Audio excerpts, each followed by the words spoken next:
Hi everyone, I'm Sheng, a steering committee member and an applying scientist at Amazon. Thanks to Zhou for hosting this event, and thanks to Baidu for kindly sponsoring this event. I'm glad to be here on behalf of the ONNX steering committee to provide an update to the ONNX community. I'll first talk about the state of the state and share the growth of our community, and then I'll update on the governance in ONNX, including the upcoming election. So for those who are interested in contributing to ONNX community as a new steering committee member, stay tuned for the election details.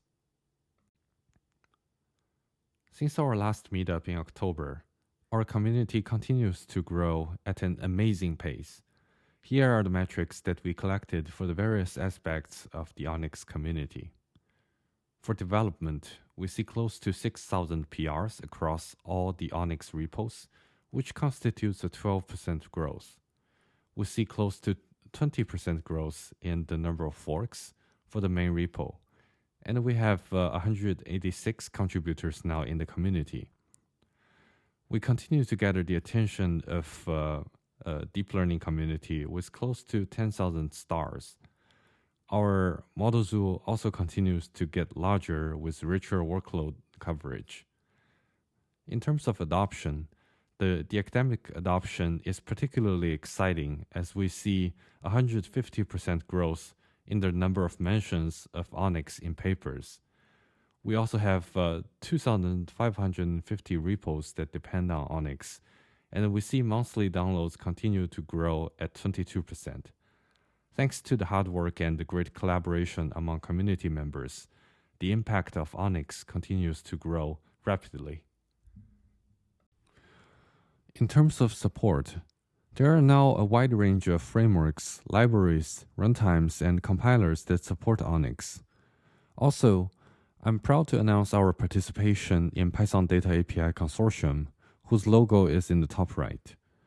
The Consortium for Python API Standards aims to address fragmentation in machine learning and deep learning frameworks, and it creates synergy by developing API standards for arrays and data frames. Besides ONNX, the consortium consists of key contributors in many of the major frameworks, including members from NumPy, CuPy, TensorFlow, PyTorch, MXNet, JAX, Xarray, and Dask communities.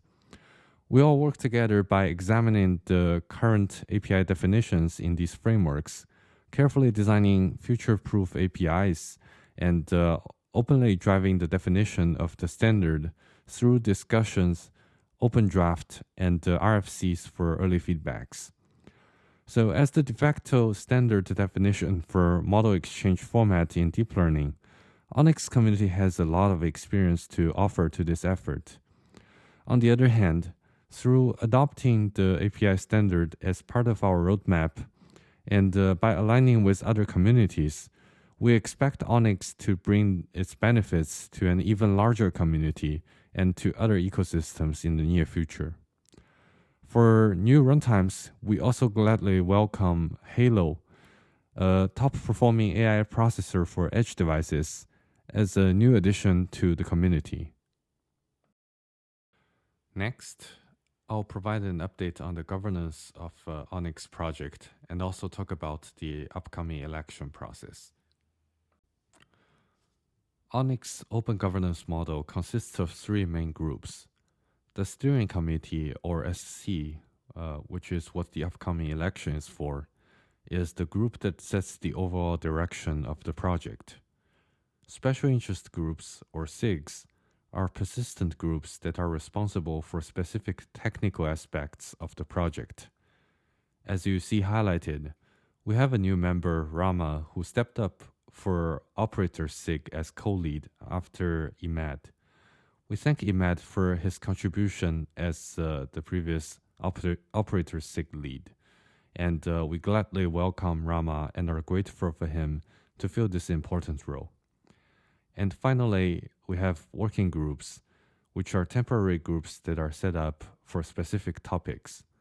For example, since the last meetup, the release working group accomplished its original goal of improving the release processes and steps and is now closed. And following our last update on the licensing and contribution requirements for ONNX, we have updated all the code repos under ONNX with the Apache license v2. And also, we switched fully from using CLA to now using DCO.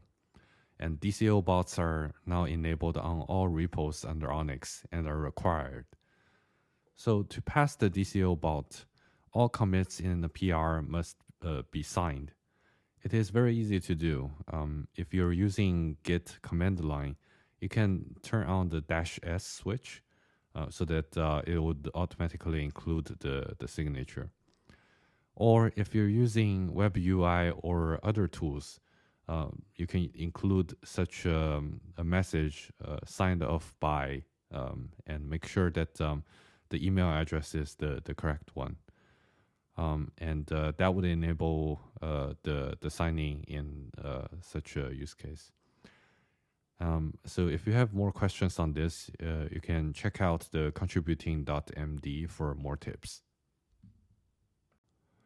In addition, we think communication is really important for the health of a community, so we continue to improve in this aspect. In ONNX, we now switch to Slack in favor of Gitter. We have ONNX channels in RFAI and Data Slack, and channels exist for each of the SIG and working groups.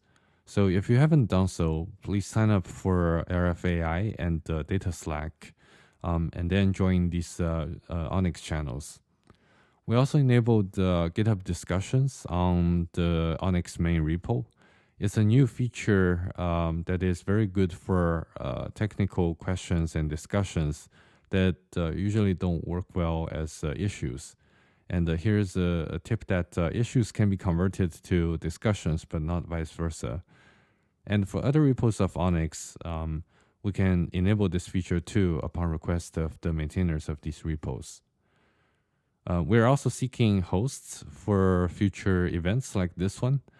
We have biannual RFAI and Data Day event like today's Meetup, and one would happen in the fall.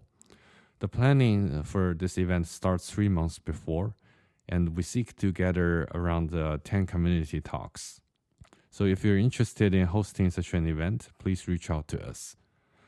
And finally, on the face-to-face workshops, like we did before the pandemic, I think during the last year, many of us do desire the closer human connection and to feel connected again with the community. But for now, I think we will decide after the pandemic is over. Last but not least, as I mentioned, the steering committee is actually elected, and the election is starting now. So we're opening up the election for steering committee members to the public, and you can use the link above for self-nomination. We'll also post this link to our ONNX social media channels for easier discovery. In terms of eligibility, the candidate doesn't have to be a contributor, as we want to open up the opportunities to all those who want to contribute to ONNX. The people who decide on who to become a steering committee member will be the contributors of ONNX. Each contributor and thus voter will express the preferences for multiple candidates with the relative ranks.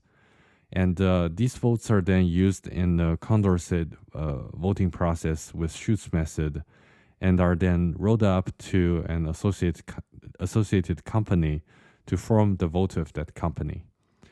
And final results are based on the member company votes, similar to doing another round of voting among these companies. And all the votes will be published for full transparency. So if you're interested, please check it out. Or if you know of someone who might be interested, please help us spread the words. We look forward to having you with us.